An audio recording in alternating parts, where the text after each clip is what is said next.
The New York Knicks, this is your moment. This is your moment.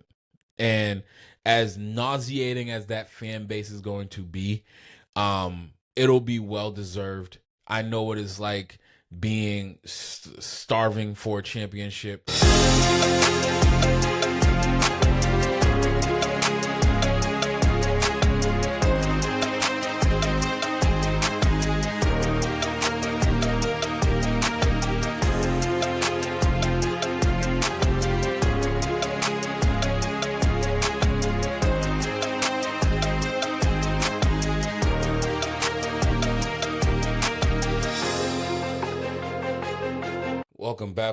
Welcome back, y'all, to Please Excuse My Balls, brought to you by Dear Legacy Sports. It's your boy, Kevin B. the Brand, and this is episode 23, y'all. Man, it's only fitting that this episode is my Jordan episode. I mean, why not, right? We're in playoff basketball mode, and we got a team that moved on to the NBA Finals already with a clean sweep, a dominant sweep, 2 back-to-back. And then in the other side of the bracket, you got a slugfest going on out west. I wanted to wait before I jumped on here and actually watch the game so I could actually have some takes and see how I felt about the game and if it's gonna sway my decisions on what I would pick to be advancing into the NBA Finals. And listen, and I'm gonna dig a little bit deeper into it, but the game between OKC and the San Antonio Spurs, it was a good game. But like most, and again, I have no dog in the fight, right? I don't honestly give a shit who advances out of any of these teams. My Celtics are out. They fumbled the pooch on that one. So like I'm just now watching as a sport, as a NBA fan. And to be honest, I feel as though we're getting robbed a little bit. We're getting robbed a little bit anytime OKC's on the court. And this is not, again, I have no give a fucks about who's going to win this NBA Finals. I don't care who wins the Western Conference. Hell, at this point, I almost want to just root for the Knicks at this point. Especially if it's OKC. Sorry, I have a little bit throw up in my mouth every time I say root for. I don't like it. So we're gonna leave that alone right now because we got a whole bunch.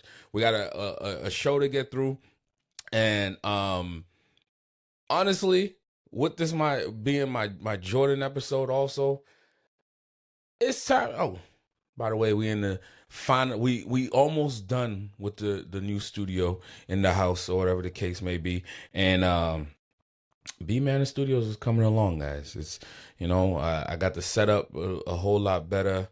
It's more comfortable, more inviting, more space for me to just talk my shit and not have to worry about it. But yeah, I'm gonna revamp how we're gonna be doing the show now. I feel as though I've been playing it safe a little bit. Playing it safe sends you on vacation.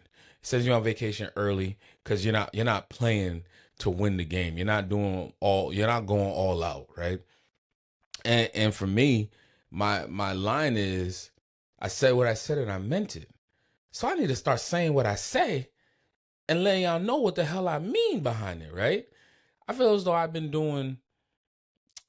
been doing like my takes on certain things. I give you a little bit here or there because I see it in the comments, right? Some of you guys be in the comments and y'all telling me how y'all feel about certain things, but I don't give you enough of that. I'm sitting here recapping scores. Y'all could go to ESPN for recapping scores. I'm gonna give you score breakdowns from time to time because it'll lead me into what I'm trying to say also. But yeah, nah. Let's please excuse my balls for a second or two, and let me say what I gotta say, and know that I mean it. You just gotta go debate yourself at some point. So with that being said, let's jump right into the show.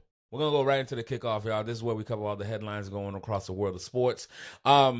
before we jump into the show for real though, I do want to take a quick moment to shout out to one of the legends of the game, the NASCAR game. I don't know much behind it, but one thing I do know is there's names that are synonymous with the game of NASCAR, right? It was the Earnhardts. Um, then you always hear when the highlights come up on ESPN or breaking news comes across your phone, you always hear Kyle Busch. Unfortunately, Kyle Busch did pass away at the age of 41, um, leaving behind a lasting impact in the game and a legacy that's supplanted. I'm not gonna sit here and try to act like I've watched the game of NASCAR and I know everything about it, but what I do know is there's names. Once you see it, you're like, okay. It's like F1 with Hamilton. I know who Hamilton is, right? Because we know who dominates sports, regardless of what sport it is, whether we follow it or don't follow it. We just know those guys, right? And unfortunately, at a young age, 41, with the same age, and it's like he passed away due to complications of, I believe they reporting pneumonia, severe pneumonia that led to sepsis. So take a moment in your day to reflect on the life that we're living. His name will be remembered, like all names should be remembered. His just happened to be across our ticker at the end of every weekend with a NASCAR race. So R.I.P. to Kyle Busch and the Busch family. Prayers. How do you transition from that? Oh, let's go to. I want to be a little happy. My coach just won Coach of the Year. As much as he didn't want it, he kept fighting the media for it. Listen, I get where he comes from when he says, he doesn't like he doesn't use these words. He uses other words where he doesn't like Coach of the Year. He thinks it's a stupid award.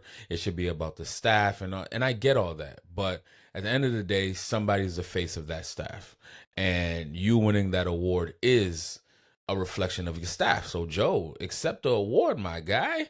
Coach Joe Mazzulla won the Coach of the Year this year, getting 62 of the 100 first place votes in order to accomplish that goal. The Boston Celtics, a team that was counted out, said that they was not going to get anything done this season, managed to get all the way to the second seed, got into the playoffs and fumbled the bag. But and that's Coach of the Year for the regular season. I have my opinions on things that went wrong during the playoff. Yes, it's the players that play, but at the same time, I feel as though Nick Nurse outcoached Coach Mazzulla. Doesn't take away from what he did during the regular season. I think his philosophy of threes is one way of playing the game of basketball, but at some point when you're just watching the game and you're like, why are we still doing this? We're doing things that actually work and then we go away from it. That's coaching, right? Nick Nurse decided to go to a different game plan and coached up his people and they followed the game plan. Whereas the other side of the ball, we lose 3-1 because of not just player stupidity and wanting to live and die by the three, but we're talking about coaching also. You go to a zone that you know what? Let me not shit on this. Congratulations to Joe Mazzulla. It is what it is. We lost in the first round. I'm not going to go on a rant about that one. Coach Bickerstaff came in second place, followed by Mitch Johnson of the San Antonio Spurs came in third place. Once again, congratulations to Joe Mazzulla for winning Coach of the Year. For regular season, it's well deserved for sure. I'm not going to take away from what my Celtics did because we didn't get the outcome that we wanted in the playoffs. And to be completely honest, if you don't win a championship, it's not the outcome that we wanted. It was a great season. I'm not gonna sit here and say it's one of the best Celtic seasons that happened. Like my co-star JB did. Everybody has their own opinions on that situation, whatever the case may be. Not something I would have said, especially in today's day and age, how everybody keeps trying to pit you and JT against each other, and then you double down. End of the day, like I say, I'm gonna stand 10 toes on mine. I said what I said. Go debate yourself, and that's how JB feels. That's how JB feels. For whatever reason, that man feels as though this was the best season, given the Stephen A's of the world ammunition to come for him. Sure, whatever. You know what I mean? That's how we feel.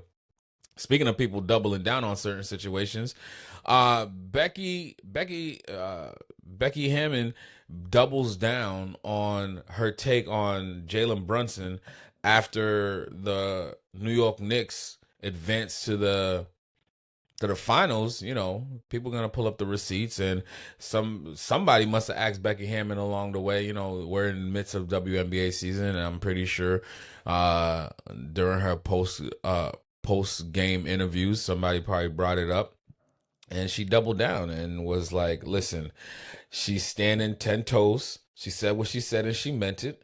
Go debate yourself, essentially, but." She's open to be proven wrong. And for those that don't know, she pretty much, I don't know the exact words that was said, but she pretty much said because of Jalen Brunson is their star player at 6'1", the New York Knicks needed to go get a dude in order to win. And crazy enough, her theory has been technically correct, but we all know at 6'1", it's big body Brunson. And as long as that New York Knicks team has Brunson, it's hard to count them out, especially the way that they're playing right now. But we'll dig a little deeper into that. I appreciate a person that says, you know, some things, even though when you know you wrong, like you know, you still gonna double down. Fuck it, right? What you got to lose at this point? And until they win the championship, she's still right technically. So we'll see what happens. In other news, the U.S. men's national team announces their roster. Guys, I see a bunch of names that came up on this roster. I'm not a soccer guy. I'm not an MLS guy. I know the goalkeeper is from the Revolution. There's 3 guys on the team that has ties to Mass. Other than that, best of luck out in the World Cup. I don't know how to feel about this, guys. You know, I'm a root for USA all day, every day, but when it comes to the world stage and the soccer, it's hard to say.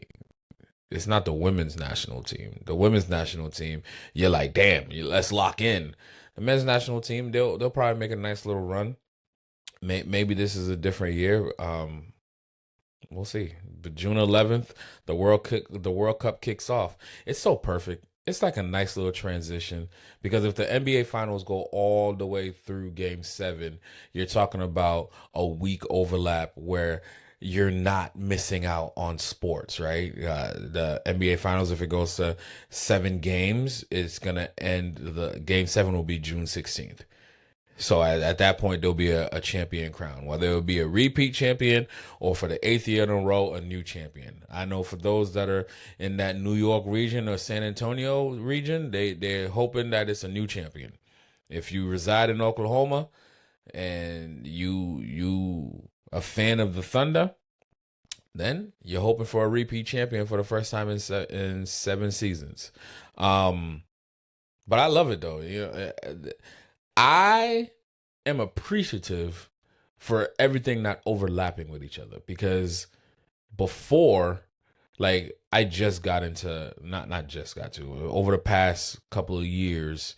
I picked up the game of golf, but in the military, I've been out for about 10 years now, so about 10 to 13 years. I've been playing the game of golf and watching the game of golf. So that's all I had to really pay attention to during the summer months. because once the NBA is over, you got OTA camps for the NFL, and then preseason kicks off around August time frame going into September. But there's not much to look forward to. I'm not really a baseball dude. I root for those knucklehead Red Sox that can't get right now, but it is what it is. But yeah, it's like now with the WNBA on the rise and World Cup, this summer is going to be exciting. And it's nice little transition points because then we got the WNBA that's going to be in full swing by June. We're early in the season right now. It's nothing to really take serious. I think they're about 8 games in. But yeah, it's going to be a nice summer. It's going to be hectic for those that live in the U.S. Typically World Cups are somewhere else, but it'll be fun and exciting to catch a couple games. But the summer's not going to be boring. That's all that matters. There's a lot of sports happening this summer. That's what I got for you guys for the headlines, man. Let's jump into the King of Sports. King of Sports is our NFL segment. Let's see what we got going on here. The Chargers make Derwin James Jr. the highest paid safety in the league with a 3-year, $75 million deal. I didn't catch the guarantees on this one, but I'm pretty sure some high-ass guarantees. But $75 million. Congratulations to that man. Bang, bang, bang.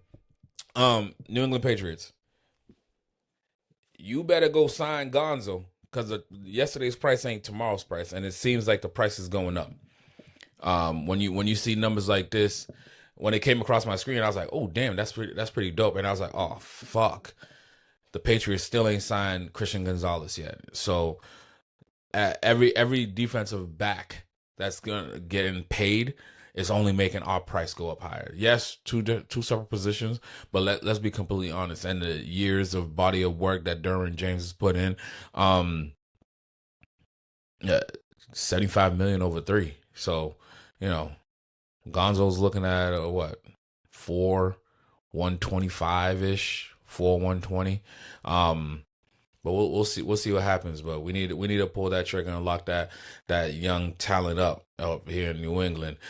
Speaking of talent, Patrick Mahomes already on the field. Now, guys, he's not doing live action. It was closed session to reporters, so nobody knows what it actually looked like, what was happening. But they do know that he was on the field with that big old bulky brace on. And to be completely honest, seeing the picture of him on the field already, it's like, if you're the league, that's the player. I'm not gonna put it past coming back early, like a Jason Tatum, like some that just have that thing that's driving them, that's gonna make them go ahead and like come back and terrorize their league a little bit earlier than expected. Those players like the Josh Allens, the AFC, I know Lamar Jacksons of the world, my Patriots, and the Rise of Drake May and all that. Patrick Mahomes ain't. When the situation happened, I was like, oh, we're probably not gonna see him till what, maybe mid to late October, early November. That'll give him a good amount of games under his belt. That's probably a little too late. And based off of the injury, he might be coming back. Season starts in September. I think he misses the 4 weeks of September and maybe the first. Yeah, so I'm about right. Mid October is when he'd be coming back. And Patrick Mahomes coming back is. Listen, I got to see what this final roster looks like, and if they can stay afloat to get Patrick Mahomes back, and what version Patrick Mahomes we're actually going to get is going to dictate a lot of things in the AFC. There was a slot that opened up when they didn't make when they were struggling last season, and they're not gonna keep struggling for long. Patrick Mahomes is that dude. Travis Kelce is coming back for another season, and I don't think the Kansas City Chiefs are done yet. There's a couple notable wide receivers that are still sitting in free agency, like a Stephon Diggs that would be a crucial pickup for somebody like a Patrick Mahomes. You got Deebo Samuels that has not re-signed back with the Commanders. Maybe he's on the way out there to go help Patrick Mahomes. They've made a couple moves so far, but until I see what final rosters look like, it's hard for me to determine who's going to be doing what Injuries happen during the preseason while you're getting down to the 90-man cut. That's gonna dictate a lot of things. So stay tuned for that. But seeing that man get onto that field for sure is something to not scoff at. We're saying mid-October, but for all we know, that man might be coming at the top of October or end of September, and really put Kansas City in a place where they could actually do some damage. You know, they were maybe, if I remember correctly, like a win or two away, and they would have been in the playoffs. And Patrick Mahomes in the playoffs with Travis Kelce and crew and Andy Reid coaching. I don't know if that's something that you want to scoff at, not even a little bit. Speaking of quarterbacks, though, Jacoby Brissett is holding out with the Arizona Cardinals and not at OTAs. Listen, this is when leverage comes into play.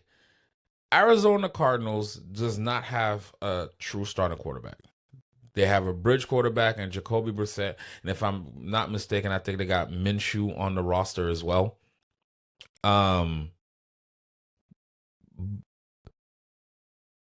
Jacoby Brissett understands this is his payday.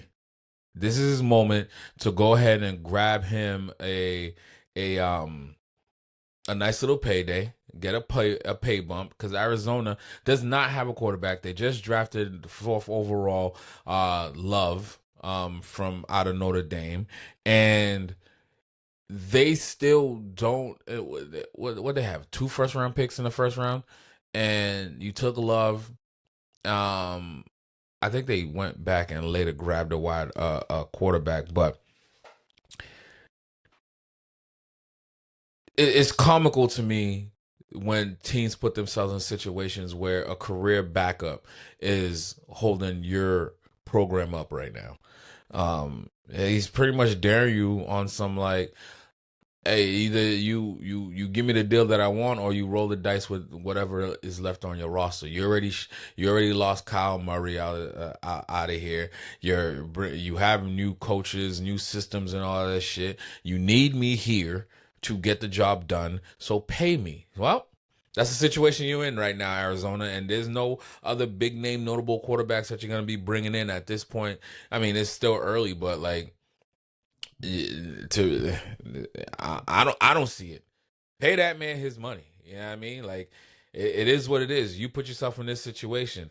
Speaking of paying that man his money, Brian Flores' suit versus the NFL over discrimination is likely heading to trial right now. The Supreme Court kicked back the appeal that the NFL put in. They pretty much saying, y'all go deal with this shit. We're not dealing with it. We got enough to deal with the country. And your appeal is dumb. Take this shit to court. And I believe that NFL is trying to take it to arbitration, but it looks like it's going to court. I don't know how this case is going to end up, but we'll stay tuned with that one to see how that one goes. Wrapping up a little bit in the King of Sports segment. All this talks about, I seen Ryan Clark and a couple other people. They're saying that the Patriots to miss the playoffs due to tough schedule. I kind of touched base on this shit already, but I want to touch it again. I don't see the New England Patriots going from a 13-win season to not making the playoffs at all. Did I look at the schedule? Yes. By last year's metrics, they have a tougher schedule for sure. I mean, listen, you open up to the defending champs that kind of embarrass you in the Super Bowl. Cool. But how are we already predicting who's going to be doing what? Yes, we kind of understand that some rosters, they already have their people locked in. But there's still some moves to be made out here. There's still key injuries that's going to happen in preseason that's going to change the trajectory of a lot of franchises early, just right off the bat. Boom. What we thought was a contender is no longer a contender, right? And you're talking about a team that has their coaching staff in place, ready to go for the upcoming season. It's going to be their second year in there. Drake May is going to have in my opinion, should excel. You've addressed some of your glaring issues during the offseason, with your offensive line. I want to see how y'all shuffle that one together. Again, you were starting two rookies on the left side of your offensive line. In theory, they should jump up and elevate this season, right? And you went out and got a couple of the offensive linemen. And there's still, we're a few, today is May 27th. We're about a week away till that June 1 designation where we could find out, is AJ Brown coming to New England or not? AJ Brown comes to New England. I want to see if all these people are still going to say that the Patriots that have a dominant defense, a Patriots that has a rising star at quarterback, a Patriots that has a culture and philosophy under Mike Vrabel, a culture that has Josh McDaniels, one of the best minds in offensive football, to exclude the what you call that thing, the Super Bowl. This team is not going to digress that much. Are they going to lose more games than they won last year?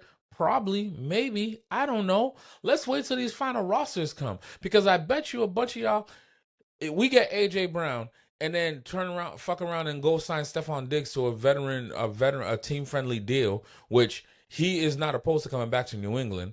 We saw the effect that Stephon Diggs had in that locker room with a bunch of younger guys. And you bring AJ Brown, somebody that Mike Vrabel already knows, somebody that Josh McDaniels now has that deep. Do you remember the last time they gave Josh McDaniels a shiny new toy? It was called Randy Moss. When you had that deep threat with the wide receivers that you could cut up in the middle with the tight end packages, Josh McDaniels will have a fucking field day. And we have the running backs that could do things, that could catch out of the backfield, that are explosive. I know you guys are not sleeping on Travion. Like, to say that the Patriots are not going to make the playoffs because of scheduling, I don't want to believe that. And this is not me being a Delulu Patriot fan. I just refuse to believe that, because the schedule was a schedule a little bit more favorable last season than it's going to be this season. Absolutely. Absolutely. But these are professionals. This is the New England Patriots. They don't know nothing else but to how to succeed, especially when you tell us that we're not going to be able to succeed. All right. So keep all that noise over there. We're holding receipts. So just like we did last season. And we're going to always keep receipts up here in Boston, because we believe in our teams, not like the Lulu shit, but we actually understand the game. And sometimes we will go into some shit like, you know what? This season, we're looking at this. And listen, last year, and before, I'm going to wrap this up. I get it. Last year's season, it was a little bit of a cupcake situation, but we didn't create the fucking schedule. That's the situation that was placed in. Whoever you place in front of us, our job is to go out there and go win those games, and we did that. And now you're telling me that all this, what would you need? You need, like, to get a wild card spot, you need 9, maybe 10 wins. This season, you know. P. Mahomes is coming back. Teams that was knocked out last year I think the AFC is definitely going to be way more competitive, because there was teams that fell down the stretch. Some teams that got knocked out early on.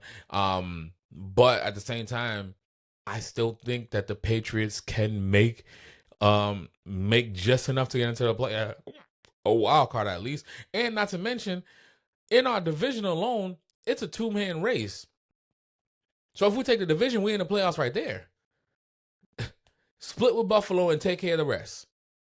Split with Buffalo and take care of the rest. That's all you got to do.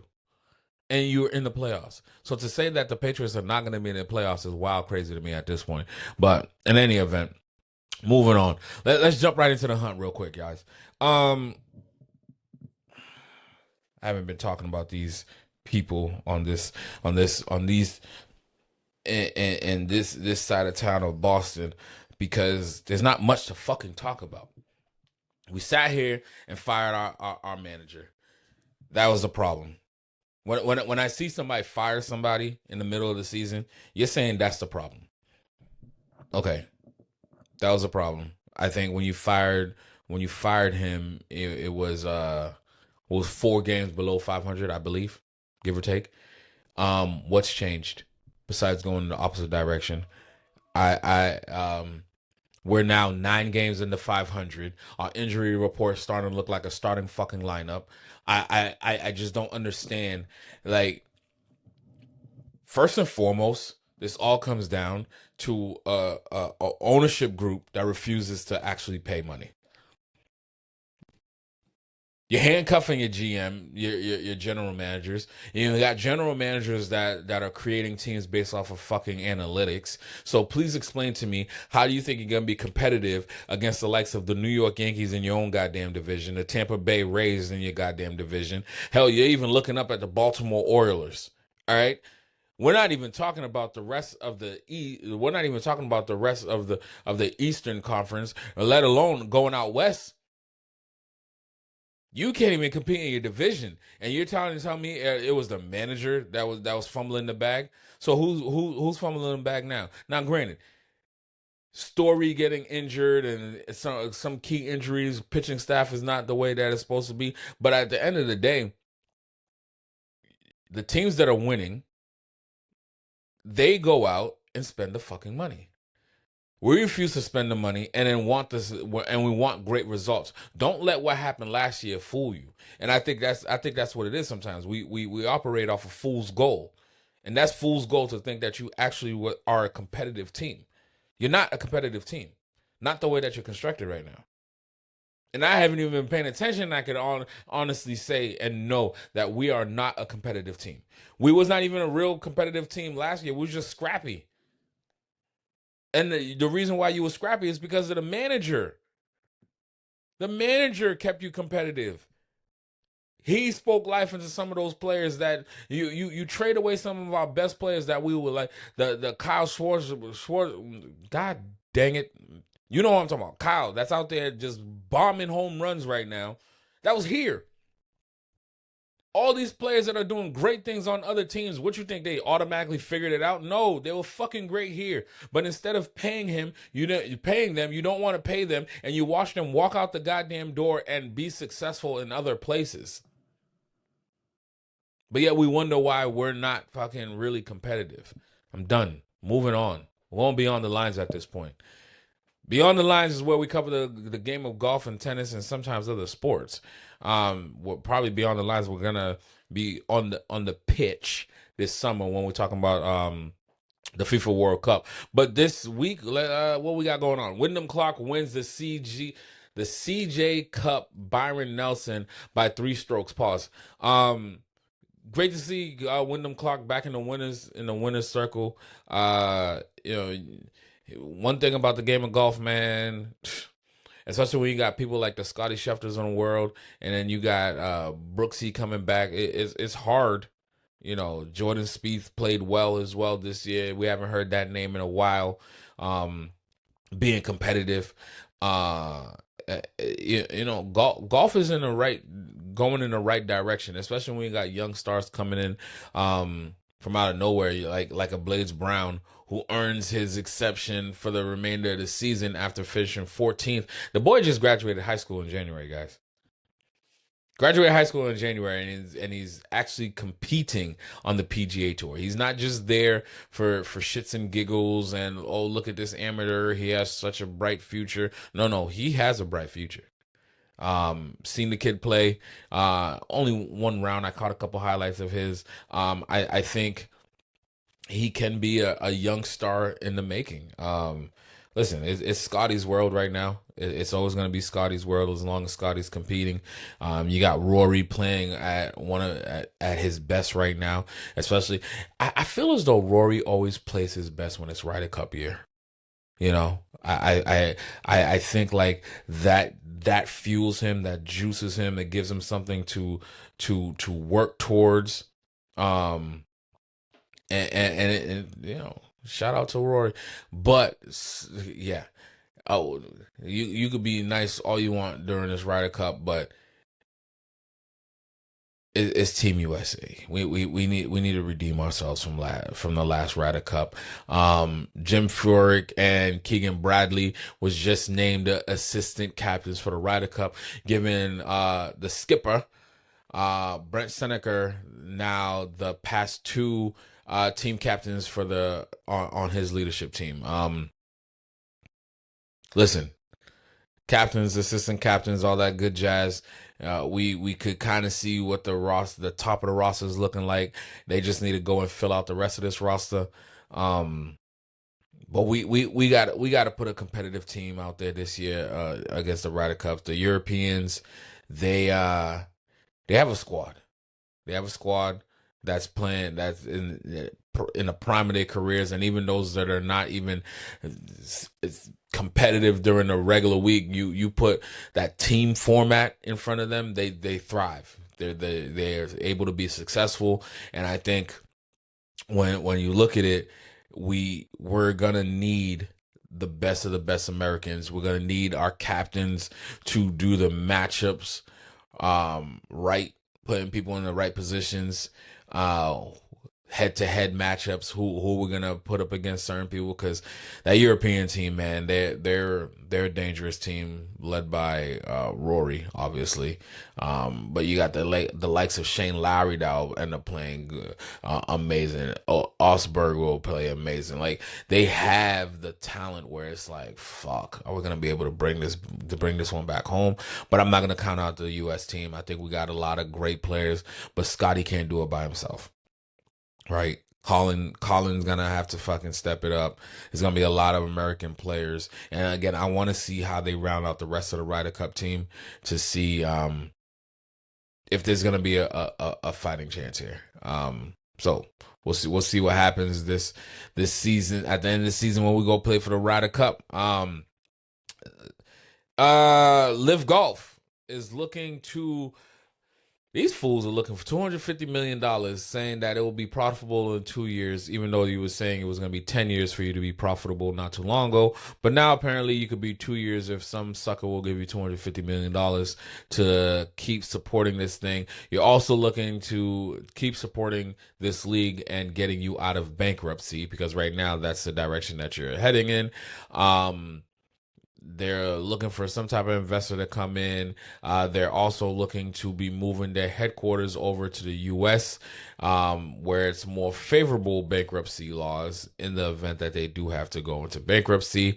We're waiting to see what happens at the end of the season. At the end of this season, LIV Golf would have had their backers would have had spent about $6 billion. And a lot of that comes from the guaranteed salaries. That they have the one or two deals. They got the one media deal with Fox, I believe, airs their stuff. But we all know without the good media deals, it's hard for leagues to survive and sustain.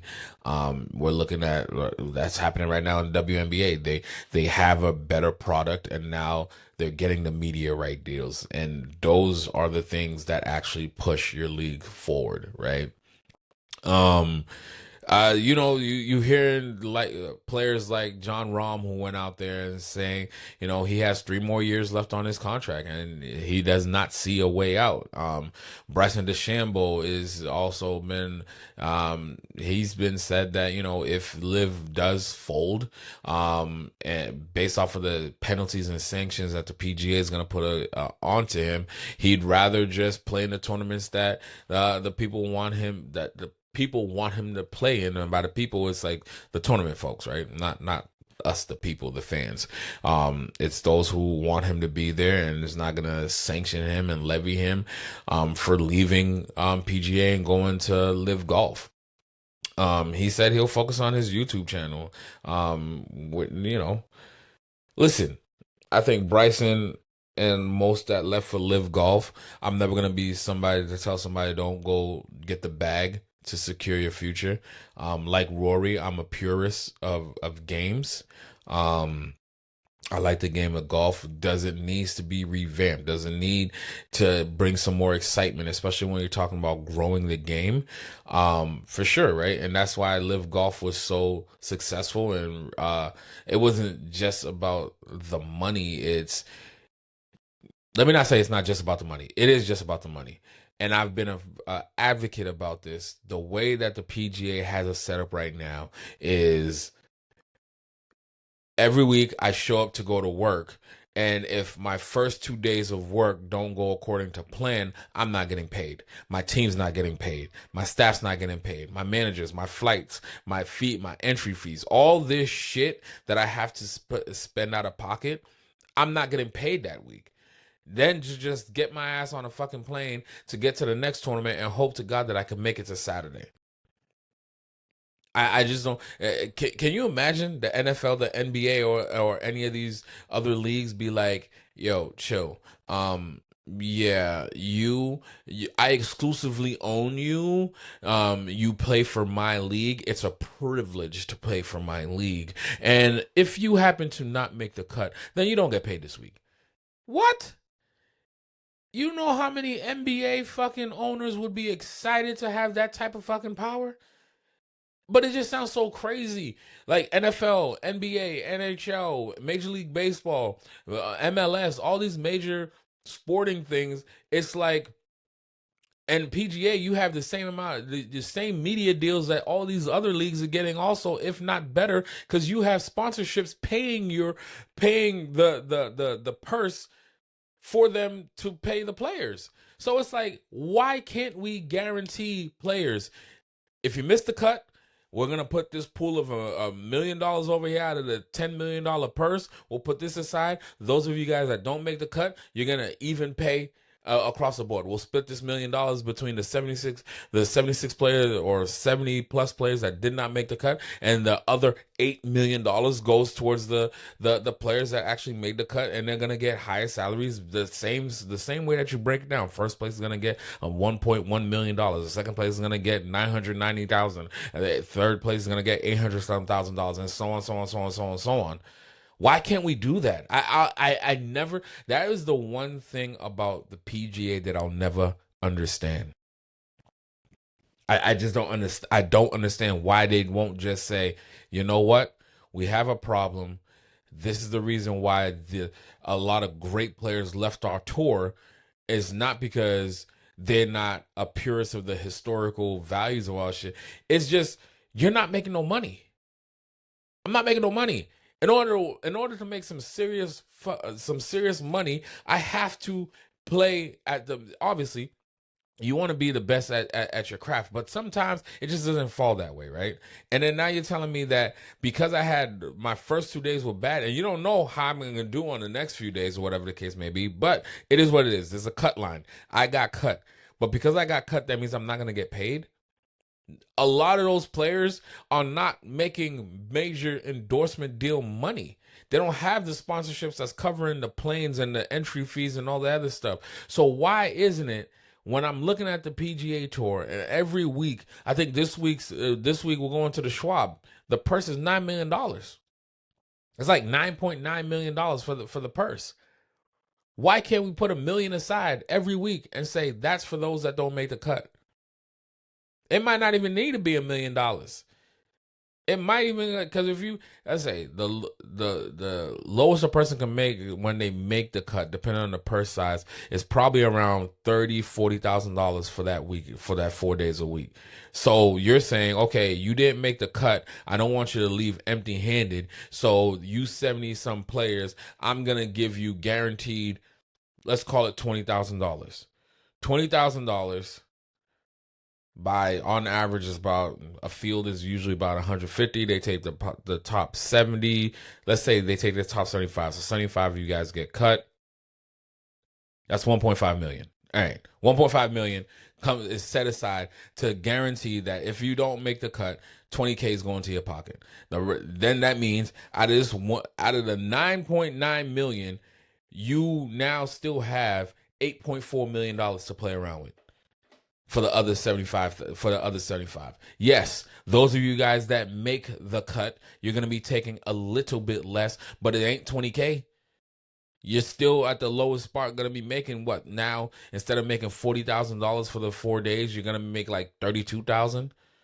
But sacrificing a couple thousand now, I know if I don't make the cut for the next 3 fucking weeks, that's $60K coming into my pocket. That $60K is covering your entry fees. It's covering your flights. It's covering if you don't have the equipment deals. You're getting the equipment deals. Your coach, your trainers, your managers, your agents.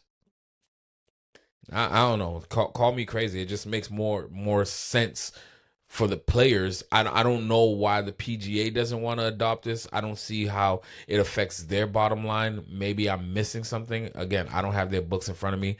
I don't know their expenses and all that stuff, but I don't think this is something like it's coming from purse money already. It's not like the PGA is guaranteeing this stuff like, oh, I'm gonna pay you regardless of what happened. It's coming from the purse. The purse is always going to be there. So why can't we just figure this out? And maybe it's not 20,000. Maybe it's $10,000. Like, thank you for coming type shit. Like $10,000. That's 10,000 times 75 players. That's $750,000. You're not even at $1 million. Give some type of guarantee. And anyways, let's just move on. Let's this week, like I said, we're going down to Fort Worth, Texas to play in the Charles Schwab Challenge. It's a good field that's playing out this week. I don't know who's the favorites to win that one, but another good week of golf to be played this week.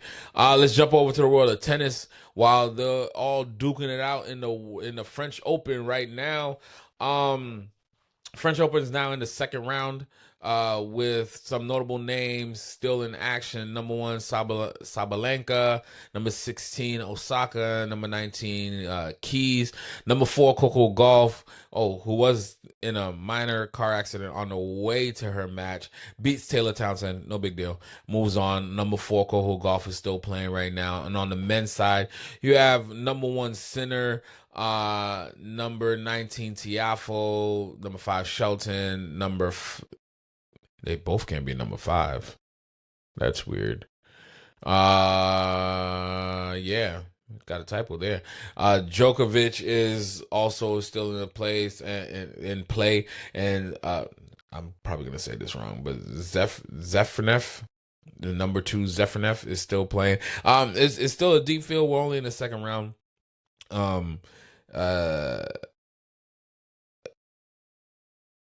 Yeah, when I'm gonna it's hard to pay attention to what's going on in those games, as we know like there is a time zone difference where most of the matches are happening at early morning 5 a.m. I don't let's see what we got going on right now, because there should be some matches going on right now. Are the women playing right now? Yep, the women are playing right now. Any notables? I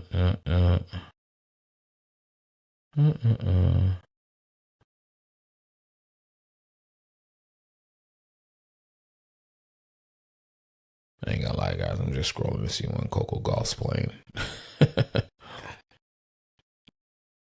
It's not showing it. Well, which and ever. I know the men are gonna be playing as well. So, you know, it should be interesting. I'm rooting. I'm not gonna lie. Like I'm not like I'm rooting for Coco Gauff. Her match is TBD. I was wondering. Okay, there's no time yet on her next round. Yeah, that's the world. That's the world of tennis. Going a little bit beyond the lines. Went on a quick little tangent and rant about the PGA, but I do still stand by that. I think the PGA needs to figure out a way on how they could guarantee pay for those that play every week. I think that there's a way to figure that thing out. I think we're just being stubborn at this point. Moving on to the game, to on ice segment where we cover the NHL. We were at the Final Four, but Final Four no more. We have one team advancing last night. I stayed up and I watched the third period of this matchup. The Vegas Knights sweep the Colorado Avalanche, a team that a lot of people had in the finals. From what I understood, they had them in the finals. Some had them winning it all. They just got swept. And the question you start hearing, like when most people get swept, it's where do they go from here, right? The Vegas Knights, they go ahead and take that 4-0 sweep of the series with a 2-1 victory last night.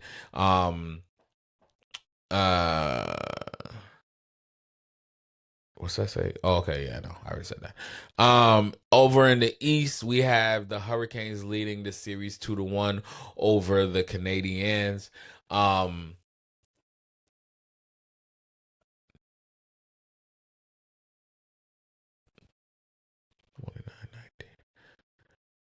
Over the Canadiens. And guys, I like to see hockey. I don't really know what's happening half the damn time. I'm just waiting for a fight to happen. But it is an exciting game. Like watching the speed and the agility on two little blades on ice. Well, I can't even walk on ice, let alone be speed racing in all those pads and gears, people trying to take your head off.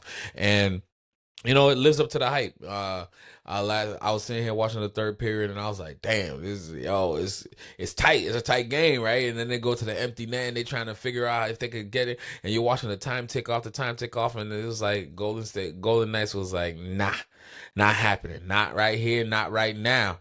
Try again later. See ya." But yeah, congratulations to those boys for advancing to the finals, as they await who they'll play next. We'll see what happens there. That's what I got for you guys going on in the game on ice. And you know where we're going now. Let's jump over to this court vision, y'all. Let's talk about some before we really get into some shit. Let's first all NBA defensive team was announced this week as well. First team all defense had Rudy Gobert of the Minnesota Timberwolves, Chet Holmgren of OKC Thunder, Asar Thompson of the Detroit Pistons, Derek White of the Boston Celtics, and Victor Wembanyama of the San Antonio Spurs got first team all defense. Second team all defense, we have Scotty Barnes of the Toronto Raptors, Casey Wallace of the OKC Thunder, Bam Adebayo of Miami Heat, OG Anunoby of the New York Knicks, and Dyson Daniels out of the Atlanta Hawks. Congratulations to all those that made all defensive team.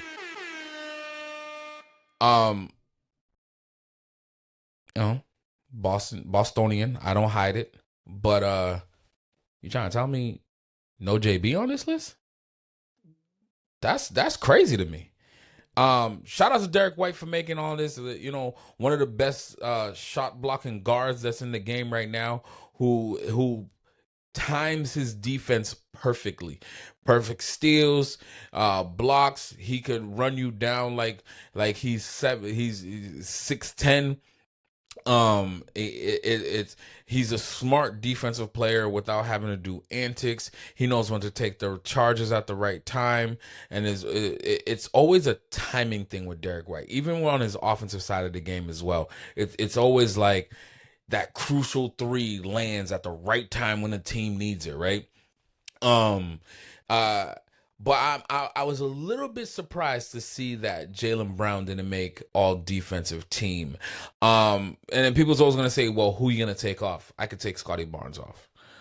Casey Wallace, I could see the case for him. And I'm not saying like JB had to be first team all defense, because I'm looking at this list right here, and I'm like, okay, who would I take off on the first team all defense? I don't see it. So I'm not mad at that one. But you can't tell me that JB is not second team all defense. Scotty Barnes, I could have stayed off of that. You could even have taken off of Casey Wallace. I'm not mad at OG. I'm not mad at Bam Adebayo. I'm not mad at Dyson Daniels. But Casey Wallace and Scotty Barnes could easily have been replaced by Jaylen Brown. But it is what it is. He didn't make all defensive team. maybe because he was more focused on the offensive side this season, but having to carry more of the load. I still saw him playing both sides of the ball. I still saw the same JB, but maybe maybe he's not a fan favorite with the media, so maybe this is his way of being punished. I don't fucking know. He's been trying to get on this. I think he missed it last year also when he should have definitely had been on it, but it is what it is. I don't know how what people use. You know, we live in a age of analytics and it's all about the numbers and blah blah blah blah. Maybe his numbers wasn't as good as these people, but I know what my eyeballs tell me. Fuck the numbers. My eyeballs tell me that one man plays defense and can guard 1 through 5. So, and he typically always takes the best player of the other team. It is what it is. Shout out to Derek White for making that one though. Shout out to everybody that made all defensive team first and second. Well deserved honors. I critique things a thing or two. You know what I mean? I think this is not even a homer thing. I just think JB is one of the best defenders in the game. Wing defenders. I love the OG being up here. I like wing defenders. Yeah. Sure. Moving on, all NBA teams will also announce this week. And first team all NBA, we got Cade Cunningham of the Detroit Pistons, Luka Doncic of the Los Angeles Lakers, SGA of the OKC Thunder, the Joker of the Nuggets made first team all NBA. Shout out to those guys.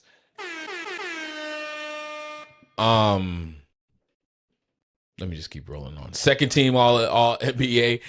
You got Jaylen Brown of the Boston Celtics,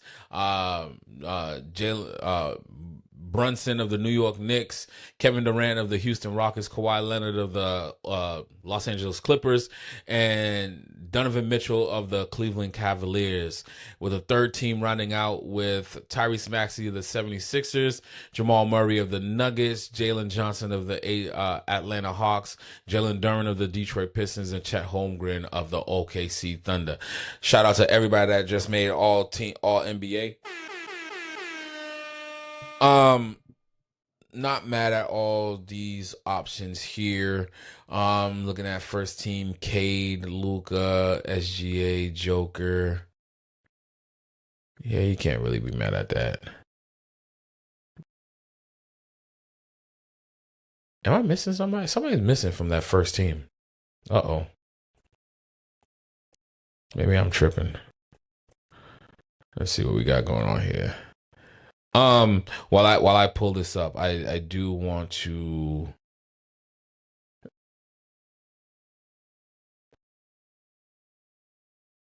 Maybe I'm not missing nobody. Brown, Brunson, KD, Kawhi, Donovan. Yeah. There's somebody missing on that first team. Boom, boom, boom. No, you're not helping me. I'm not mad at these lists. Typically when you're looking at first team all NBA, it's usually, that's probably who's missing. Wemby. I think Wemby is on first team all NBA. Let me see. All NBA teams 2026. Shea. Yeah, that's who's missing. Wemby is on first team all NBA. So now it makes sense. Okay. I'm not mad at this first team all NBA. Cade Cunningham definitely deserves the honors. You grab the number 1 seed. Why not? SGA is the MVP. Joker was number 2 on the MVP list. Wemby is defensive player of the year.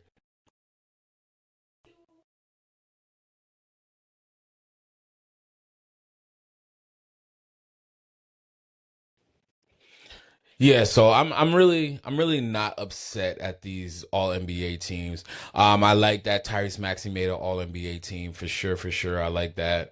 I love Jaylen Brown being an all NBA team. I like I like Brunson from the Knicks. Yeah, I'm looking at this list and there's not nobody that I would remove. I don't think anybody is I'm trying to think across the league who would need to be on one of these three teams, but I think it's pretty fair across the board. I think the media got it right on this one. And I'm not even mad at thinking about shuffling things around. So those are the all defensive team, all NBA teams. My only critique on the all defensive team is how is Jaylen Brown not on there? And I'm pretty sure it comes down to a analytics game. It's a lot of people are not using the eyeball thing anymore. It's a new age where everything got to be about analytics, whatever. Analytics is the reason why my Boston Celtics are sitting at home right now, because we play the numbers game. It's, whatever. Moving on. I'm trying not to go on rants today, guys. Again, like I mentioned earlier at the top of the show, the Boston Celtics coach Mazzulla did win Coach of the Year, which was a good it was a good season for us award wise. We got the Coach of the Year in Joe Mazzulla. We got the Executive of the Year in Brad Stevens. Sportsmanship Award with Derek White, who also made All Defensive Team. We got one player and Jaylen Brown made All NBA Second Team. So not a bad year for the Boston Celtics for a team that those thought that were not going to be going anywhere. So that wraps up the award season for the NBA. All awards have been given out. And shout out to all the award winners this season for the NBA. All right, now let's get to the games. I sat here and I watched the OKC Thunder take Game 5 over the San Antonio Spurs. The final score was 127-114, taking a 3-2 series lead. What my eyeballs tell me. My eyeballs tell me, like I said at the top of the show, I don't care who wins. I don't care who wins. I think I'd have to go back and look. I think I had the San Antonio Spurs coming out of the West. And I think the last pick that I had was the Boston Celtics. I had to adjust that, and I'm pretty sure I had the Knicks going all the way at that point once the Boston Celtics were out. In any event, like I said at the top of the show, I think OKC is a talented team. I think OKC plays the margins very well. What I don't like about OKC is the fucking foul baiting game that they play. It takes away from their greatness. I think OKC does not need to do the antics basketball. They're talented enough to where they don't need to do the antics stuff. You got a kid that was a discard from Philadelphia in Jared McCain. They traded him off. It was like, oh, he's not worth it. Let's get rid of him, whatever the case may be. And he balling right now. You have the two-time back-to-back reigning MVP in Shea. And Shea is talented enough where he does not have to play this foul baiting game. But because the fucking league allows this and these dumbass referees placate to this shit, I don't care if it's the rules. Your eyes are telling you that's not a fucking... Lugens Dort is built off of Dricole and fucking Grillo. I know this. He's built like a fucking tank. But you could blow on him and all of a sudden he's flying 10 yards, 10, halfway down the court. And y'all buying this bullshit? Like, come on, man. Y'all taking away from the fucking game when you do this, and you're talented enough to win straight up. You're deep and talented enough to win straight up. But yeah, you play these fucking antics games, and it takes away where people are questioning shit. Shea is him. They got a bunch of players that are homegrown talent. J-Dub is injured, and you just plug in a Jared McCain out of nowhere. Boom. Philadelphia said you wasn't shit anymore. We're trading you off for pieces.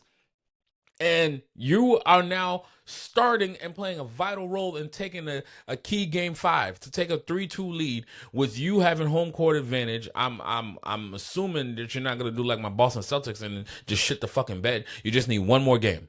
One more game, and one of them is at your house if you need it, right? But the thing for me that I get frustrated about when I'm watching the game, and I'm like, fuck, man. Every time first of all, that game last night was ridiculous in the first place. I blink, OKC's up 20. I blink, the San Antonio Spurs is right within 5 and 7. And I'm like, wow, what a great game. And then it would be like, foul. Oh, foul. Oh my God. I trip and fall. There was one time like Shea took a shot and he came down. Fucking Fox twirled away from him. Nothing touched him. And Shea falls on the ground, foul. I'm like, come on, man. Like this is why a lot of fan bases and the people that are understanding the game of basketball are just getting frustrated to the point where they want to root against you. And my whole thing is, like I said, I don't care who comes out of the West. I really don't care. The little part of me that does care is I kind of hope it's not OKC, only because I don't want to see the first back-to-back championship be them. I wanted my Boston Celtics to do it. They didn't do it, so I don't care. I want everybody to not be back-to-back champions. I don't care. But that's the fan in me. You know what I mean? Like, we're a little delulu as fans. The word literally comes from fanatic. You know what I mean? So I sit here and I'm watching that game. It was just so frustrating to watch because it could have been such a great game, but it's like key moments. It's like, ugh. I hate watching this. And I'll just turn away from it. And then I'll hear something going on. I look back and I'm like, oh, okay, it's back to 15. No, oh, surprise, surprise. Okay, she's back up. Well, you're gonna be back up when every time you turn around, you're getting a foul call going your way. And then there was the one. I think it was they got it within single digits. I want to say it's either 7 or 9, and Cason Wallace. The ball is on the cylinder. Cason Wallace jumps up and slaps it off of the cylinder. That is goaltending. That changes the momentum of the game because I think it was 7 and it would have brought it within 5. That would have changed the momentum of the game right there. And the referees blow that call. Then there's 2 plays later, they blow another call. And in between that, they're giving OKC fouls. Stefan Castle blows on any fucking OKC player, and all of a sudden it's a foul. And I'm sitting here like, so where's the fouls being called on the OKC guys? Because we're watching it. We're watching them roughhouse play, grab jerseys, all this other shit. Nothing gets called. And this is the part that a lot of fan bases, it's not people hating on OKC. It's just, it's not fun to watch because we don't know what actually could be. And then my eyes tell me, as deep as OKC is, as great as OKC is, with Shea leading the way, and when J-Dub is healthy, that is a dangerous fucking team. They remind me, if not better, than the Boston Celtics. 2 great players, amazing role players that are superstars in their role, and they don't think nothing of it. They just want to win and play basketball.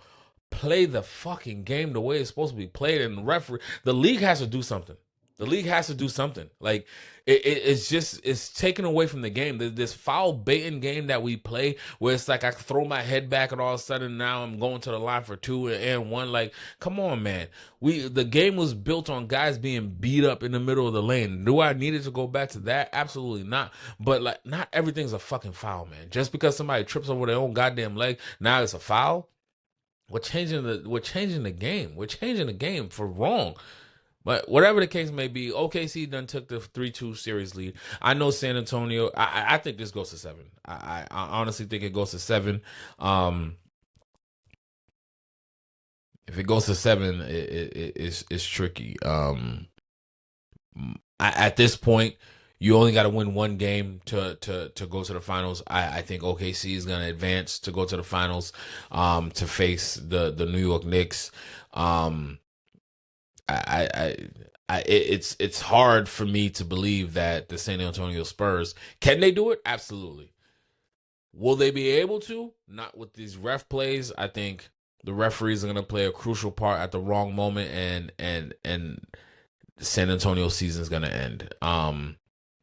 Listen, I think San Antonio is going to be a team to be reckoned with, because here's the scary part. They're only going to get better. Victor Wembanyama has not even figured it out yet. In my opinion, I think he's only going to get better.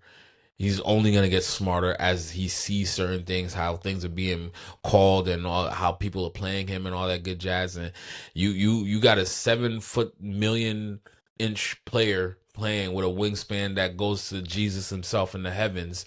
It's hard to say that guy with a team that's put around him that plays scrappy, tough man defense with Castle, Fox, Champagne. They play defense first.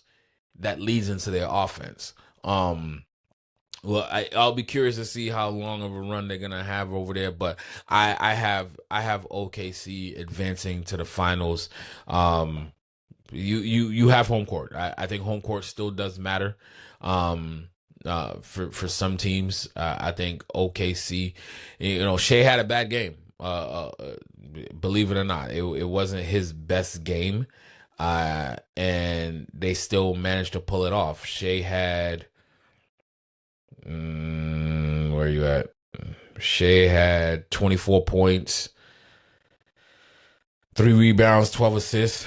According to him, that's a bad game. Man. According to analytics, he was a minus 15 on the court. So, yeah, I have OKC moving. Wait, that wasn't last night's game.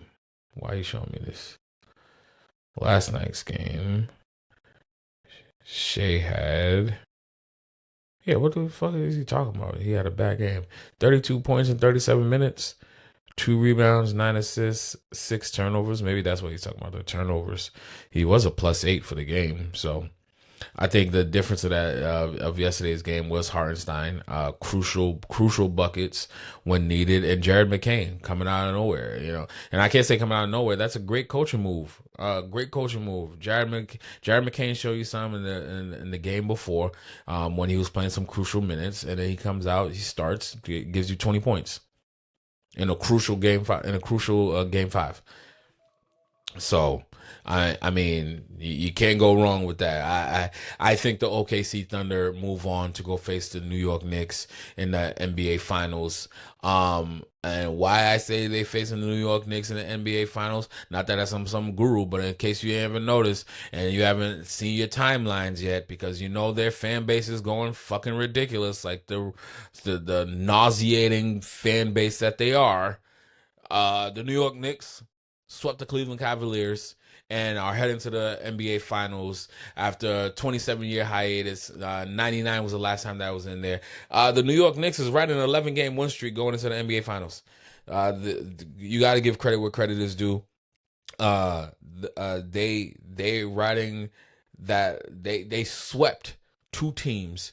They lost 2 times in 3 rounds, and both those losses were by buzzer beaters, and they lost by 1 point in each of those games.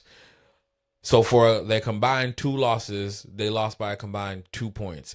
For their 11-game win streak, they are a +99. Outscoring opponents by almost 100 points in this playoff run. They are on a historic run. And this is the part that I'm not gonna hold y'all. This is the team I was expecting when the season started, and I said the New York Knicks is by far the best team in the East until Jason Tatum returns. I've been saying it. When I was go back to October, I've been saying that when the season started, the New York Knicks should be the number 1 team in the East. Detroit Pistons took off running. The Cavs was there. Orlando was doing the seesaw game, but the Knicks, for some reason, throughout the season, even though they finished with the 3rd seed, with a great season, I believe they won 50 games on the season.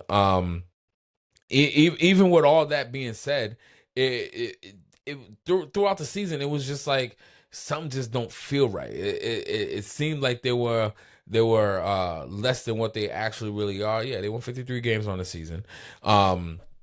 But I was just frustrated with them all fucking season, because it's like, you guys should be dominating the East. Y'all should have like a 10 game cushion on the East, but yeah, you keep playing with your food. And then Boston came. Like, I didn't have Boston not being in the playoffs. I had Boston as one of the top 6 teams in the East, because it's the East, obviously. And did I see them as a number 2? No. Did I see Detroit as a number 1? Hell no. I had the New York Knicks as the number one team in the East, and the playoffs came around, and they showed me what I thought they were supposed to be all season: straight dominating teams. The difference of this year's team is they're playing better basketball. They're playing basketball where, like OKC, everybody's being a superstar in their role, right? They're led by a star in themselves, and Cat Williams, and I keep saying Cat Williams, and Cat is playing by far some of the best basketball. I got to give credit where credit is due. I'm not the biggest of Cat fan. I think there's flaws to his game and he complains too much. But when he figures it out, that man could be a dominant big on the inside. And the worst part is he could pull you on the outside and just fucking drop a three like he's Steph Curry. And it's not over, no exaggeration. The man has a 3-point shot for a big that I'd be like, damn, that's lethal as shit. It's like Porzingis when he, like, you can't dominate in the middle, and then when I stretch you out, I gotta still pay attention to you because you could just drop a three. You know what I mean? So like this New York Knicks team on this historic run, I do believe that sometimes things just align just right for you. And they're heading to the finals, and God help us all if they do make the finals.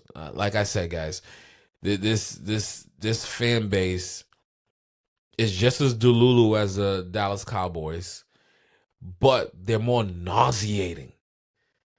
Oh my god! Oh my god! And my wife is a Boston Celtics fan, but she's a New Yorker through and through. So Boston's not in. She's even when Boston is playing, unless the Knicks are playing Boston, then she is rooting for the New York Knicks. The only time she's not rooting for the New York Knicks is when they're playing the Boston Celtics. Me, I don't play these back and forth games. I bleed green through and through. You see the lights in here. They're green. The color scheme for my show, please excuse my balls, is green because I bleed fucking green. God dang it.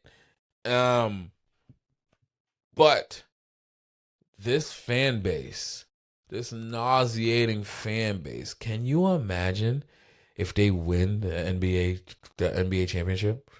Just think about this, guys. They won the NBA Cup this year, the Emirates Cup, and you would have thought that. I'm surprised there wasn't a parade down in the middle of Manhattan. Last year, they made it out of the second round, and they was changing street signs to players' names and all this other stuff, and I'm like, oh my god! And then the celebrity fans are even more nauseating. It's like, what the fuck is happening? Now, don't get me twisted. Every fan base is annoying.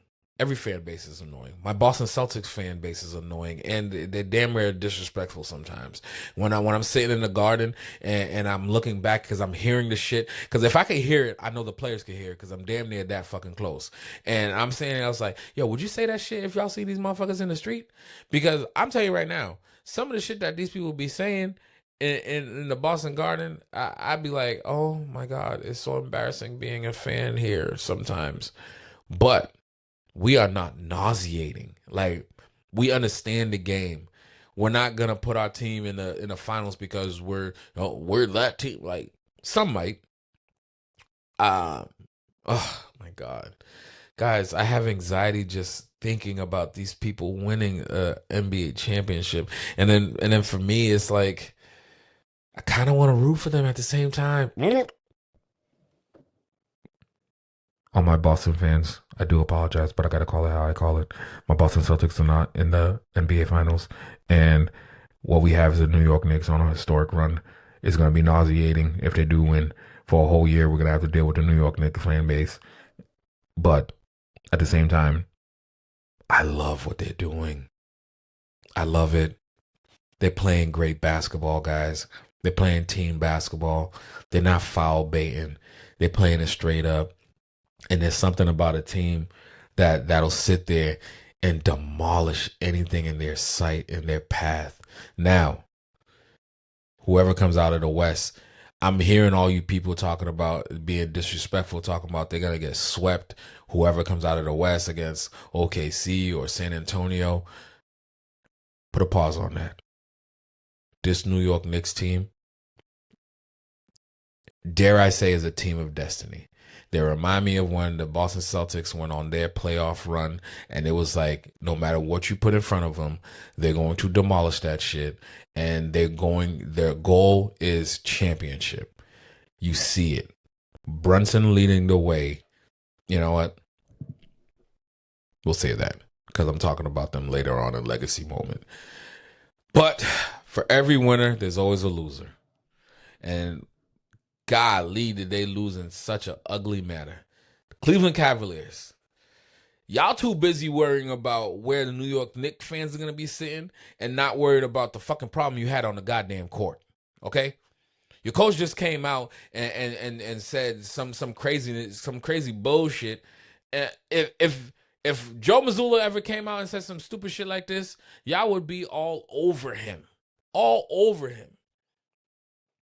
This man said, analytically, we won the games.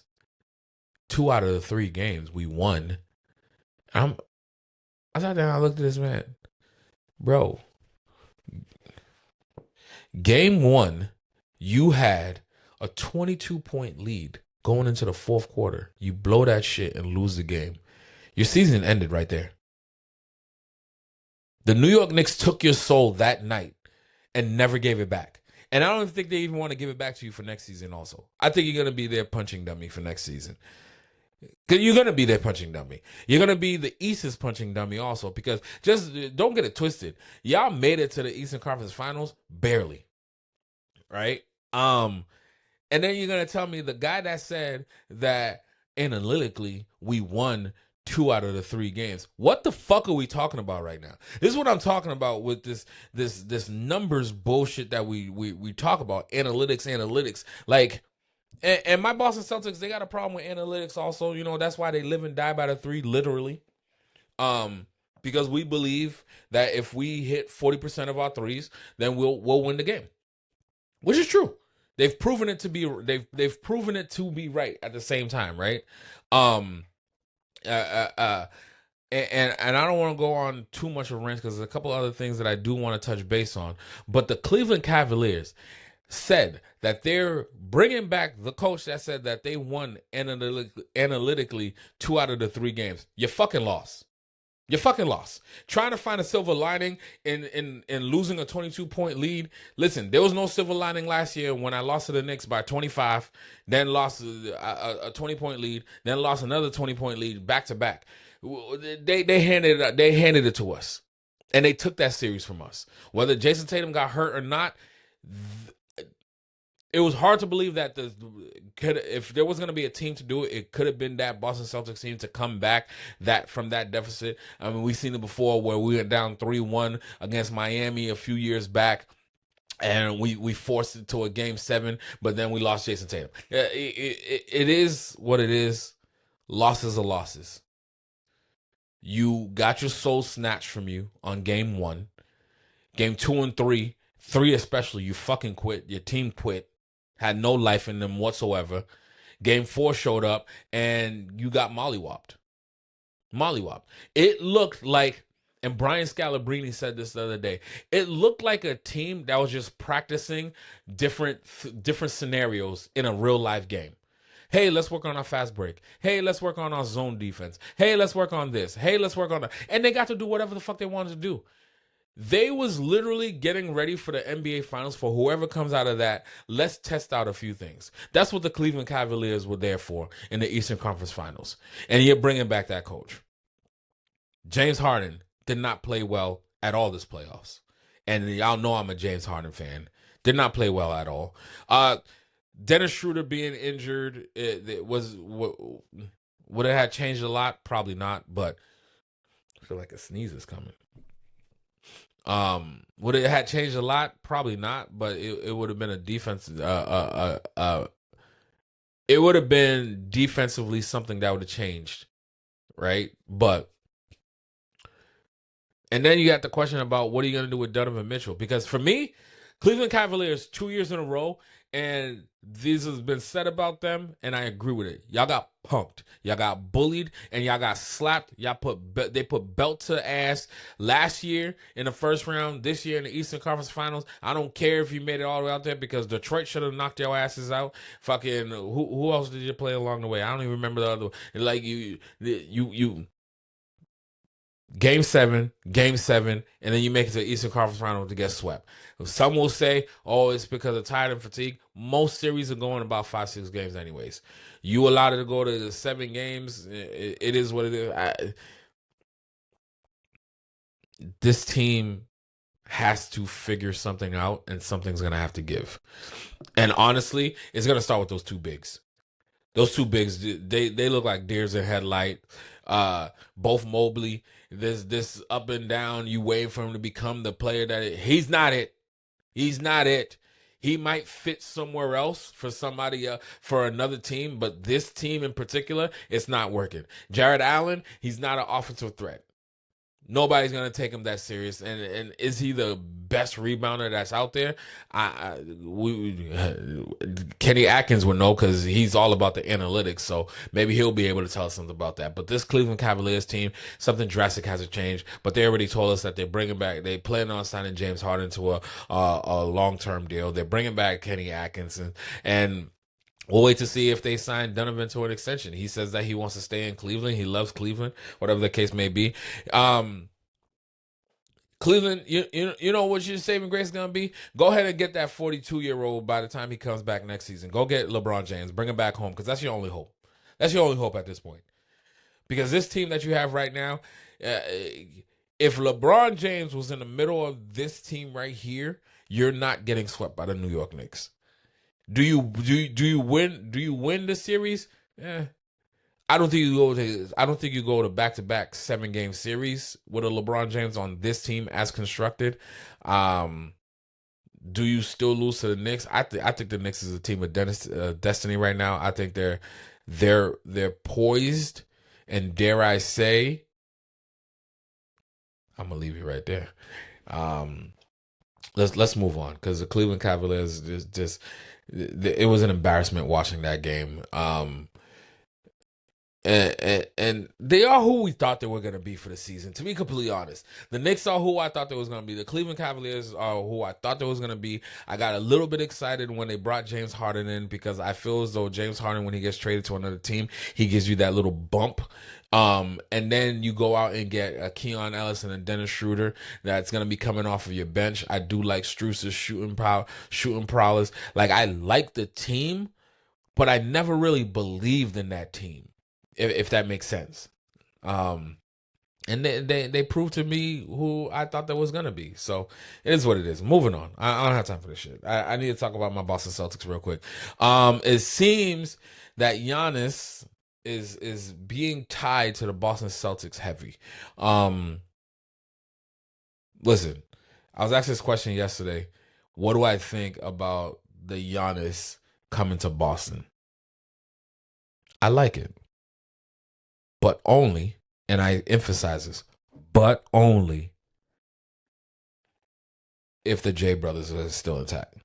I don't like you shipping off Jaylen Brown for Giannis. I think Jason Tatum and Jaylen Brown are a lot. You keep those two, and unfortunately, I hate to say this, everybody else is on the market if you're going to get Giannis. So what does that mean? That means you have the potential of losing a Derek White, which I would hate to see. But what other package can you put together that's going to be enticing to the Milwaukee Bucks? Now, it comes down to what is Milwaukee actually trying to accomplish, right? Are they going back into full rebuild mode? They're going out there to go get a new coaching staff and all that other good jazz. Brad and Brown has been very adamant about staying in Boston, but July 26th is going to tell us if they really want to stay in Boston or not, right? On both sides. Is Boston going to offer JB that 2-year, $142 million extension? Or if they do offer it, does Brown sign the extension, right? End of July, we'll have our answers. We'll know where we are. And granted, the Boston Celtics does not have to give Jaylen Brown an extension. He still has 3 more years left on his deal. It would be nice to get it. He is eligible. Why not just before tomorrow's price gets even higher, right? Both sides could Jaylen Brown could opt not to sign it, to wait till next summer to sign it, where he could sign a 3-year extension for $221 million. So it could be a number of things that could happen on July 26th, where it could be offered and signed, and this is put to rest, or it could be not offered, or it could be offered and not signed. And so we don't know where it goes. I could only take people off of their word. Jaylen Brown, from what I could see, likes being in Boston. He likes being a Celtic. He does not have any issues from what I can tell. I think the media likes to prop up a few things, especially when it comes to separating the J brothers. I think separating the J brothers is only going to give the league what they want. A lesser dominant Boston Celtics. Even if you bring a Giannis for JB, Giannis has shown me the past few years that he cannot stay healthy when it comes to the playoffs. So then that means we're just with JT. No, and it wouldn't be just be JB and picks. It would be JB picks and probably a couple other role players, right? For me, if we're gonna go get Giannis and this thing is serious, it's Jason Tatum and Jaylen Brown are off limits. Everybody else is on the table. And if we could happen to still keep Derek White, that'd be amazing. Now you have your core four, and you just build around that. You would need to make sure that you bolster your bench and make sure that things still stay to your advantage. But that's my opinion. If that's not the case, then I would rather pivot and go somewhere else. I don't know where that somewhere else is. If you could get a generational talent like a Giannis, obviously you would want him.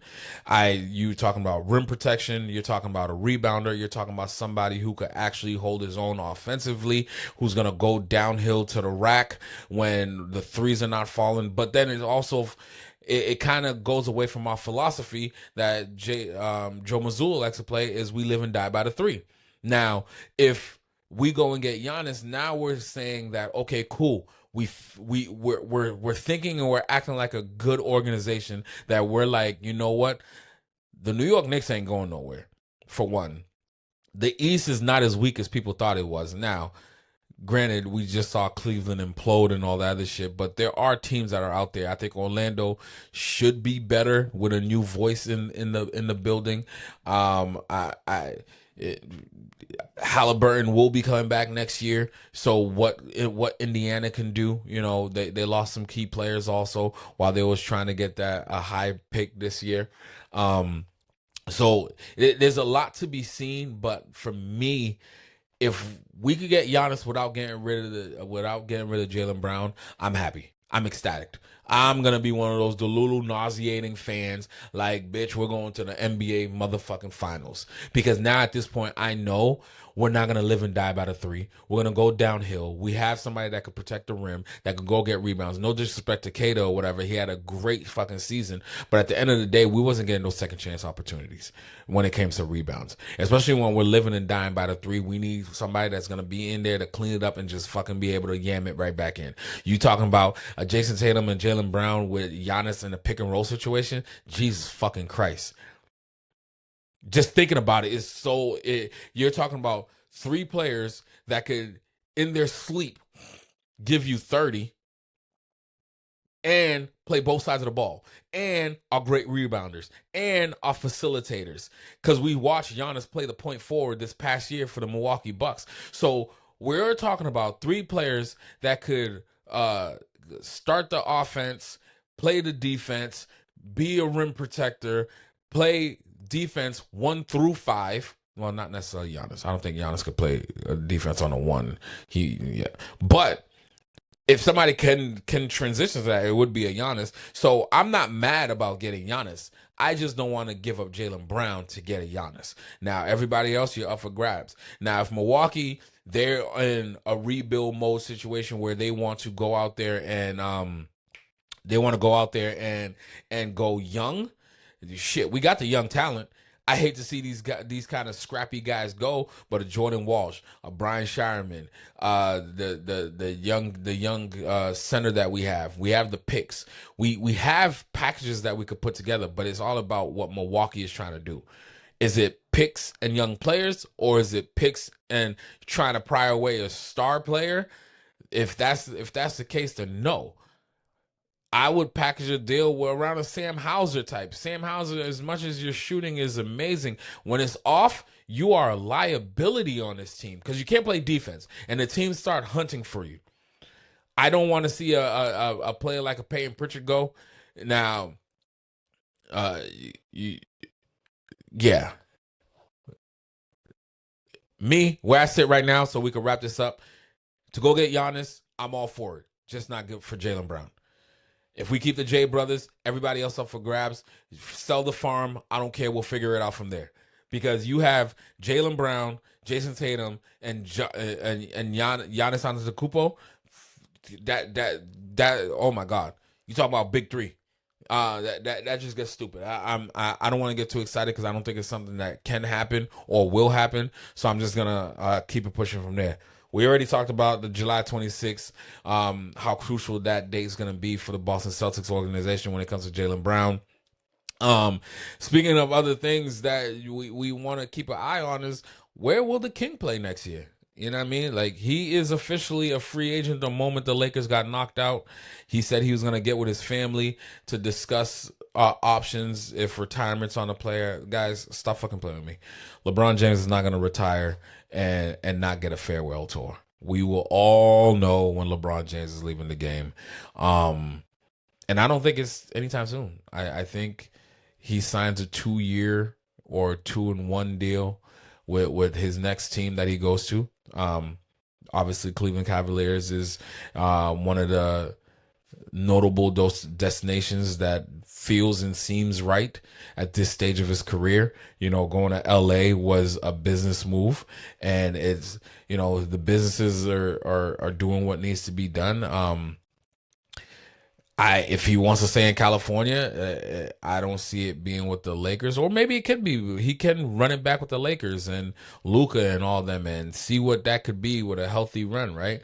But I wouldn't be surprised if he goes to the Bay, team up with his guy Steph Curry, and really make a run at this run. Him, Steph, Draymond, Coach Kerr, who he knows and played with USA Basketball. Jimmy Butler coming back healthy. That would be a formidable team now. You can't scoff at it. Yes, they're old. I get all that. They would need to go out there and bolster their bench a little bit better because Moody and some of these other players that they got, it seems to not be enough. So we'll see what happens with that situation. But we're on the King watch right now. See where he'll end up playing next season. Two teams that I would like to see is Cleveland or Golden State if he wants to stay out west, or come back home and really retire where it all began, back home. You know, LeBron is all about storylines and all that shit. If he actually is going to retire after this season, why not try to go back home? They have a team. They don't have to get rid of nobody in order to get you.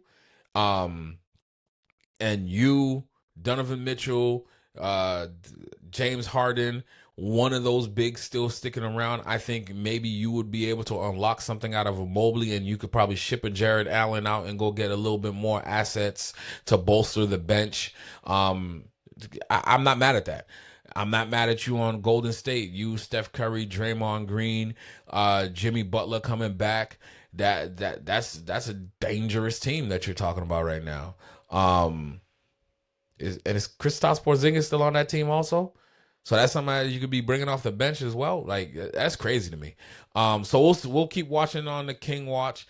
A couple other notable names to keep in mind of is I saw this while I was looking up some stuff. Mitchell Robinson can potentially win the NBA championship this year and be out of the door with the Knicks because of being a cap casualty. It all depends on if they want to go into the the second apron or not. And if they do decide to go in the second apron, then don't go into the second apron. Mitchell Robinson can be one of those cap casualties and able to walk. And if he's walking, hey, Boston Celtics, go get that man. Because when that man is healthy, he is one of the key reasons. Him and OG is one of the key reasons why the New York Knicks are playing the way they're playing right now. Yes, he can't shoot a foul. We all know they're going to do a Hacker Mitch type situation. Fine. Let him go to Hacker Mitch. I don't give a shit. Keep putting that motherfucker on the line. He's splitting his shots right now. And the rebounding skills, you cannot teach that shit. Where are we lacking a little bit in Boston? Is rebounding. Again, no disrespect to Nemi, but you go and get Mitchell Robinson. Not only do you make your team better, you make the Knicks a little bit less than, and now we got something to work with. All right. So yeah, that's that. I wouldn't also, Rob Williams has the potential of actually being a free agent. Also, I wouldn't mind seeing another reunion with him back in Boston. I think. If you don't have to, I know the Boston Celtics, we need to go out there and go get us some type of big type situation to help us out. So we'll see what happens. There's a couple players that we'll be watching during this offseason after June 16th, after we crown a champion. Hopefully it goes to June 16th. I would love a Game 7 NBA Finals. Would be amazing type situation. In the world of WNBA, it's way too early, guys. We're about 7 or 8 games into this season. Nothing to really report about. Let's finish the NBA Finals, and then we'll dive deep into the WNBA Finals. I'll give you my Lucky 7 rankings, predictions. Right now, it's already been a shortened off season, so let them gel, let them figure a couple things out. Let's see who's really in some contending situations. But I do know this: my aces look amazing. So yeah, that's what I got for you guys this week on Court Vision. Let's go ahead and wrap the show up with the legacy moment and final word, right? Legacy moment and final word. I kind of been touching base about this throughout the entirety of the show. It's the New York Knicks. The New York Knicks, this is your moment. This is your moment. And as nauseating as that fan base is going to be, it'll be well-deserved. I know what it's like being starving for a championship. It wasn't too long ago where the Boston Red Sox were on an 86-year drought. The New England Patriots wasn't shit till about fucking 2001. The Boston Celtics, we was on a hiatus, our damn selves, where we didn't win since 86. So I get it. I know what it's like for a fan base to want to win so fucking bad. But damn, they're going to be so nauseating. And to be honest, guys, I could see the Knicks winning it all. I like what I'm seeing. Now, the problem that I'm going to be having is this long-ass layoff. But they've shown us before, after their last long layoff, they came out, game 1 was a little sluggish and all that shit.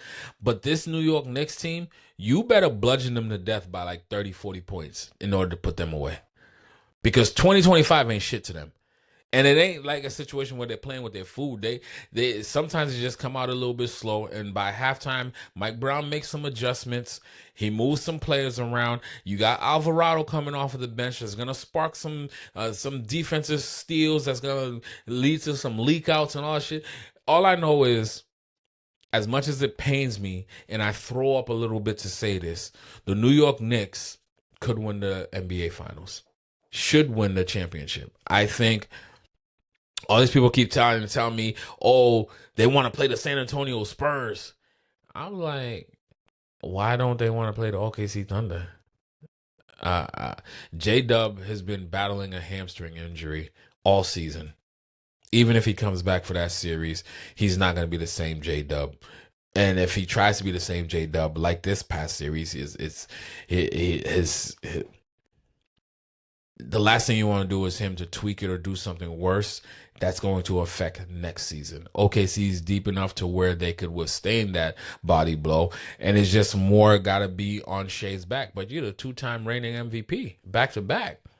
Show us that you that dude. And plus, you got the referees in your back pocket as well. So, but if there's going to be a team that could combat that shit, is a well-disciplined team like the New York Knicks. This team that I'm seeing in the fucking playoffs was a team that I was expecting all goddamn season. And they have a chance to really be nauseating, to really change street signs for a reason. Brunson, your dad could not do it in 94. He was part of that team in 94 that went to the finals. You could be the Brunson to actually bring a championship. I know Dallas Mavericks, you must be sick right now. Because you had Jalen Brunson and you could have paid him for cheap because he was in your house. You decided to let him walk and go to New York. You had Luka Doncic and you traded him away. Don't fumble the bag with Cooper Flag. Because if you do fumble the bag, fumble it towards Boston. We'll take him over here. We'll know what to do with him. I believe there's teams of destinies. The year prior, it was Boston Celtics on their run. They lost in the Eastern Conference Finals, and they was at the doorstep and they made it. They had their historic run. They won their championship, bludgeoning people down with threes. Last year, it was OKC. Their depth, their star power, their role players being stars in their roles, and then they go and win the championship, and they could potentially win the championship again back to back. The first back to back champions that you will see for the past 7 years. I don't see it happening. Hell, I damn near want to say I don't even know if they make it out of this series, but it's hard to say that because they got to just win 1 out of 2 games. 1 out of 2 games. Don't be like my Boston Celtics. And give me. And the only reason why I don't want to see OKC is because I want to see good basketball. And I think the Knicks and Spurs are going to give me good basketball. Not that bullshit foul baiting bullshit that the OKC likes to do. It's like real heads up, two-way basketball. Offense, defense, strategy, coaching, all that shit comes down to it. And not saying that OKC is not that, it's just that little part of their game where they bait for fouls and the flopping on screens and the grabbing of jerseys and pulling your hand back just in time. But yeah, if somebody blows on you, it's a foul. It just gets so annoying to watch. But guys, before I leave this legacy moment, I do want to say this. New York Knicks, it's your moment, it's your time. Grab it. Don't be like the Buffalo Bills. Don't be like these other New York teams. This is your time to supplant yourself as those dudes. Karl Anthony Towns, Josh Hart, who has something to say about every fucking fan base, Philly, Boston, everybody under the sun. You're just as nauseating as the team as the city that you represent. But when you're doing and playing the way you're playing, you earn the right to say what the fuck you want to say and do what the fuck you want to do. And I think the New York Knicks, God damn it, the New York Knicks are going to win a championship, guys. They're going to do it. They're the team of destiny this year. And I don't care who comes out of the West. You heard it here first. That's why I'm going to leave it on my legacy moment. New York Knicks is going to win the freaking NBA championship and be nauseating. Fan base will be all up in our fucking timelines, all up in my group chats. They infiltrated almost every group chat that I have, a New York Knicks fan. I don't even know where all these fans came from, but they're here. They're here. The celebrities all throughout the arenas and all that stuff. The Garden's going to be rocking. And I'm pretty sure I'm probably going to be there at championship banner reveal because all of a sudden my wife's going to be back to being in New York. Well, I'm not going to disrespect her. She is a Boston Celtics fan, but she loves her New York through and through. We will sit here. It's a house divided, y'all. The only thing I got her to root for is the Boston Celtics. Sometimes I get a root for the New England Patriots or whatever, but for damn sure she ain't fucking crossing over for the Yankee Red Sox rivalry. She ain't doing that. Not even a little bit. We are still a house divided. We get in these debates. It be heated debates sometimes too. Like I just stopped talking. I ain't do this with you. I be calling her a fake fan sometimes with the Boston Celtics. Oh boy, she gets pissed off. But anyways, we've been on this for a minute. Thank you guys for tuning in. Go ahead and subscribe to Please Excuse My Balls. Go ahead and like the episode. Follow us on social media. Tell me where I went wrong. I don't believe I did, but you could try to tell me. Till then, go debate yourself. I said what I said and I meant it. It's your boy Kevin B. the Brand. See you next week, y'all. Peace.